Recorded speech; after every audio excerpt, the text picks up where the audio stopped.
The year is 1865 on the night of April 14th, 5 days after the surrender of Robert E. Lee's army. A conspiracy plotting to assassinate the president makes final preparations. Unknowingly, President Abraham Lincoln sat enjoying himself at a play with his wife Mary Todd and some family friends. Nearby, a Secretary of State, William Seward, is lying in bed healing from serious injuries sustained in a recent carriage accident. No one suspects a thing.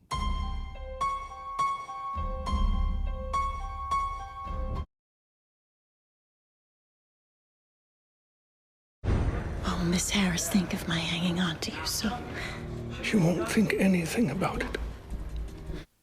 These would be Lincoln's last words before he was shot in the head at point-blank range. The shooter, an unexpected target, John Wilkes Booth. Booth was a well-known actor in the area and had carefully planned his attack at Ford's Theater. Booth was recognized by many as he made his way to the president's box. With him, he carried a .44 caliber pistol concealed in his coat pocket and a knife to use if things became hairy. He inconspicuously walked down the hall to the opening of the president's box. As he arrived at the box, President Lincoln, his wife Mary Todd, Major Henry Rathbone, and his fiancée Miss Clara Harris sat enjoying a play. Booth's only mission, to kill the President of the United States. He opened the door and aimed his pistol at the back of Lincoln's head, firing a fatal shot.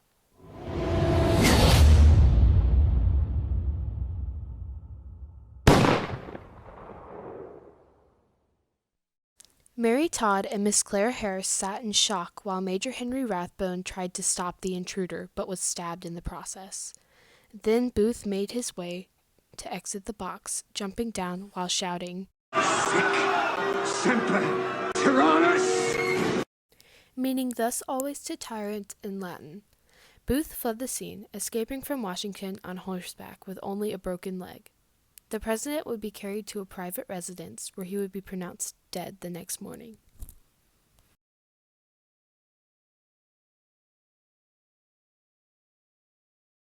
Meanwhile, Lewis Powell, a 20-year-old Confederate soldier, was chosen to assassinate the Secretary of State, William H. Seward. Alongside Powell was David Harold. His role was to guide the conspirator to the home of William Seward. Booth and his co-conspirators believed the assassinations of President Lincoln, the Vice President Andrew Johnson, and Secretary of State William H. Seward would cause the U.S. to go into chaos. Johnson, however, was never attacked. As Powell approached the Secretary of State's residence, he carried a pistol and a knife. He was disguised as a messenger, carrying medicine for Seward. At this time, in the room with Seward was his nurse, George F. Robinson, Seward's bodyguard, and his daughter Fanny, with 3 other people in the house. Seward's servant William Bell answered the door. Bell turned Powell away, but he was determined to follow through with the plan. Powell then forced his way into the home, but was met by Seward's son and Assistant Secretary of State, Frederick. After Powell's gun misfired, missing Frederick, he took desperate measures to beat Fred with his gun, breaking it. Robinson guarded the door. Powell pounces on Seward, repeatedly stabbing him in the face and the neck. Fanny is stabbed, but yells out the window for help.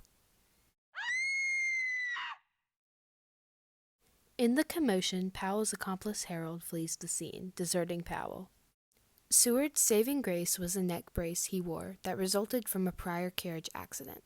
This blocked the knife from hitting his neck. Powell had failed his mission and fled the house. Harold was able to get away, while Powell fled on foot.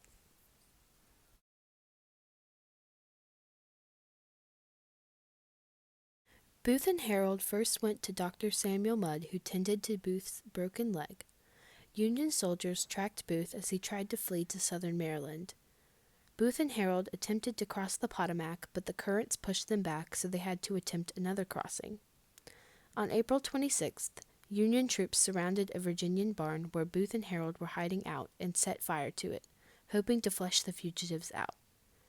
Harold surrendered, but Booth remained inside. Booth was shot and died of his wounds. 4 of Booth's other co-conspirators, including Harold, were convicted for their part in the assassination and executed by hanging on July 7, 1865. That is it for our mini drama on Lincoln's assassination. Thank you for watching.